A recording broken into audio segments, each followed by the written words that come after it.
জেতার মতো সংগঠন নেই, তবুও প্রার্থী কেন? কার সুবিধা করে দিতে এই চাল? তৃণমূলের এই উপস্থিতি কি আসলে বিরোধী ভোট ব্যাংকে ফাটল ধরানোর ছক? লড়াই কি জেতার জন্য, নাকি অন্য কাউকে সেফ প্যাসেজ করে দিতে? জনভিত্তিহীন এই লড়াই কি কেবলই নিজেদের অস্তিত্ব জানান দেওয়ার কৌশল? নমস্কার, আপনারা দেখছেন ঈশান বাংলা পয়েন্ট ব্ল্যাঙ্ক। সঙ্গে রয়েছে আমি সিদ্ধার্থ। বরাকের রাজনীতিতে এখন একটা বড় প্রশ্ন কিন্তু মানুষের মনে ঘুরপাক খাচ্ছে। আর এই প্রশ্নটা হলো, তৃণমূল কংগ্রেসের তো এখানে সেভাবে শক্তিশালী সংগঠন নেই, জেতার সম্ভাবনাও খুব একটা দেখছেন না রাজনৈতিক পণ্ডিতরা। তবুও কেন তারা একের পর এক প্রার্থী দিচ্ছে এবারের বিধানসভা নির্বাচনে? আপনারা হয়তো বলবেন, যাদের ভোট কাটাকাটি করার ক্ষমতাও নেই তাদের নিয়ে কেন মিছিমিছি সময় নষ্ট করছেন?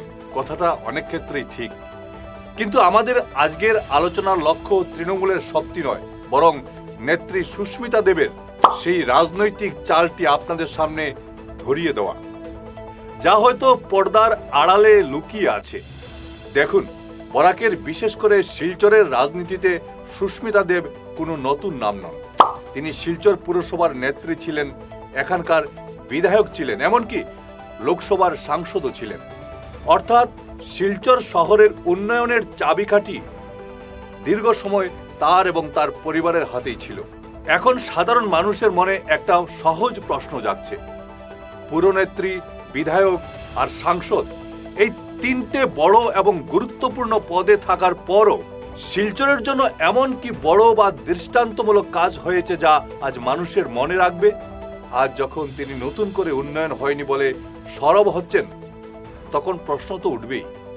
যখন আপনি নিজে ক্ষমতার শীর্ষে ছিলেন, তখন কেন সেই উন্নয়নের চাকা কাঙ্ক্ষিত গতিতে চলেনি? এটা শুধু নিজের পুরনো ব্যর্থতা ঢাকার একটা কৌশল? আজ যখন সব পক্ষই উন্নয়ন শব্দটিকে ঢাল হিসেবে ব্যবহার করছে, তখন ভোটারদের কাছেও একটি দায়বদ্ধতা এসে পড়ে। ক্ষমতার সবকটি ধাপে থেকেও যারা বুনিয়াদী সমস্যার স্থায়ী সমাধান করতে যেতে পারেননি, আজ তাদের মুখে নতুন করে উন্নয়নের বুলি কি ভোটাররা আদেও বিশ্বাস করবেন? এই উন্নয়ন বিলাপ কি কেবলই ভোটের রাজনীতি? এর পেছনে অন্য কোনো লক্ষ্য আছে কিনা এ নিয়ে প্রশ্ন উঠেছে। সবশেষে যে অঙ্কটা সবচেয়ে গুরুত্বপূর্ণ, তৃণমূল কি আসলে জেতার জন্য লড়ছে, নাকি নির্বাচনী সমীকরণের অন্য কোনো বড় শক্তিকে পুরককে সুবিধা করে দেওয়ার জন্য? রাজনৈতিক পর্যবেক্ষকদের একাংশ মনে করছেন এই লড়াই আসলে বিরোধী ভোট ব্যাংকে সামান্য হলেও ফাটল ধরানোর এক সুনিশ্চিত ছক। তৃণমূল যে কয়েক হাজার ভোট কাটবে, তাতে কার লাভ আর কার লোকসান, সেই সহজ অঙ্কটা কিন্তু আপনারা ধরতে পারছেন?